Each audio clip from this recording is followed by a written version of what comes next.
হাতে কি এটা? এটা হচ্ছে সয়াবিন তেল, 1 লিটারের বোতল। আমি এই পর্যন্ত যতবারই সয়াবিন কিনছি হয় 2 লিটার আর নয় 5 লিটার। 1 লিটারের বোতল কখনো কিনি নাই, বাট আজকে এই 1 লিটারের বোতল কিনতে বাধ্য হয়েছি, সয়াবিন নাকি সাপ্লাই নেই এই খবরটা। কারণ অ্যাটলিস্ট এর আগে 2 লিটার কিনছিলাম, মোটামুটি অনেকদিন যায় আমাদের।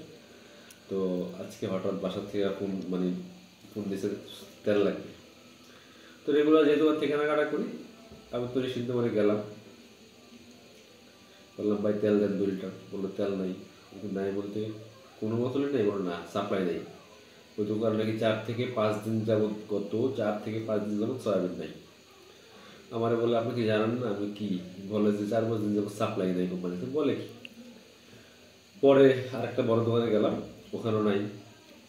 পরে হঠাৎ মনে পড়লো ওই যে ওখানে আরেকটা এলাকায় থাকতে পারে, গেলাম ওখানে, 2 দোকান দেখলাম নাই। পরে দেখলাম নাই, হতাশ। ঘুরে আসতেছিলাম, একটা দোকান ছিল বন্ধ করে ফেলতেছে, একটা শাটার খোলা। একজন মুরব্বী লোক ছিল, আঙ্কেল। উনি ভালো মানুষ। তো বললাম আঙ্কেল তেল লাগবে। তো দোকানের সামনে দাঁড়া দিয়েছি, তেল ভিতরে আছে। কী কোম্পানি দেখে যায়? বললো কত লাগে? বললো 2 লিটার। বললো 2 লিটার বোতল নাই, 1 লিটার বোতল আছে। চিন্তা করলাম 1 লিটার কি দুইটা 1 লিটার বোতল কিনা দিই। বললাম দাম কত? বললো গায়ে রেট দেওয়া আছে কত, 167 টাকা।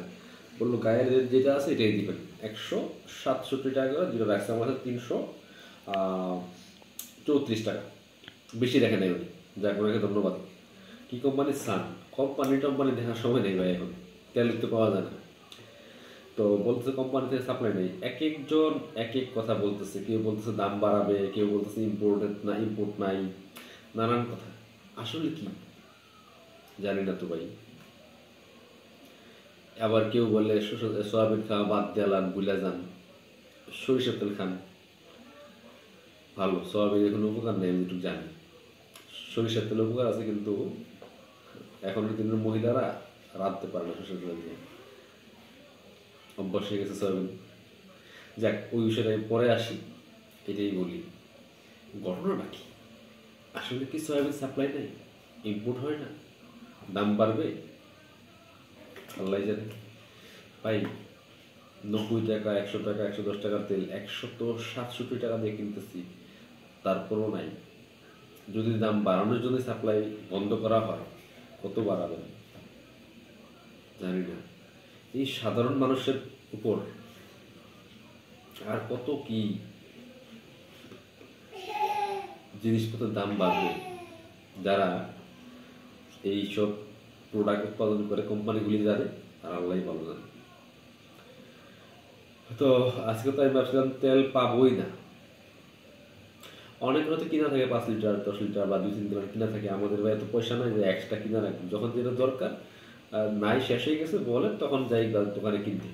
কিন্তু একটার জায়গায় যে 2টা কিনবো সেই সুযোগ নাই, সেই পয়সা নাই। মোট কথা যেটা প্রয়োজন হয় কিনি, না হয় এক্সট্রা কেনার সুযোগই নেই। এরকম অনেক আছে। আসলে মানুষ খাইবোটা কি, কর্মটা কি?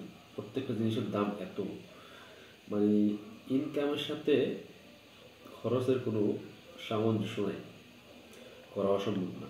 কত মানুষ মাঝে মাঝে দেখি রাস্তায় যাওয়ার সময় ট্রাকে যে কী বলে আর কিসের টিসিবি না কিসের পণ্য সেল করে, ট্রাকের মধ্যে পেঁয়াজ, চিনি, ডাল, তেল, অনেক লাইন ধরে। আমার মধ্যে একটা প্রশ্ন কাজ করে, কি ভাই এরা কাজ কোনো ফালাইয়া কেন লাইন ধরে? একটু কম পয়সা পাওয়ার জন্য মানুষ দুটো লাইন দুটো অপেক্ষা করে কিনে। আর কি করবো মানুষ, বলে একটা মানুষ দেশের জন্য নিত্য প্রয়োজনীয় জিনিস, মানুষ চলার মতো খাওয়ার মতো যদি এত কষ্ট হয়, টানাপোড়ন হয়, টানা হেঁচড়া হয়, এত দুঃখজনক কি হইতে পারে? অনেক মানুষ আছে ভাই, বলতে পারে না, মানে এই কথাগুলি কারো কাছে বলতে পারে না, শেয়ার করতে পারে না। কিন্তু এই চাপা কষ্ট খুব মুশকিল। আল্লাহ তাআলা সবাইকে ভালো রাখুন। আর ব্যবসায়ী ভাইদের একটু সহি বুঝ দান করে আল্লাহ, যাতে ওনারা ব্যবসা তো করবি ভাই, কম বেশি প্রফিট করেন, কিন্তু সাধারণ মানুষের দিকটা দেখেন। সবাই ভালো থাকেন। আল্লাহ হাফিজ, সালাম আলাইকুম।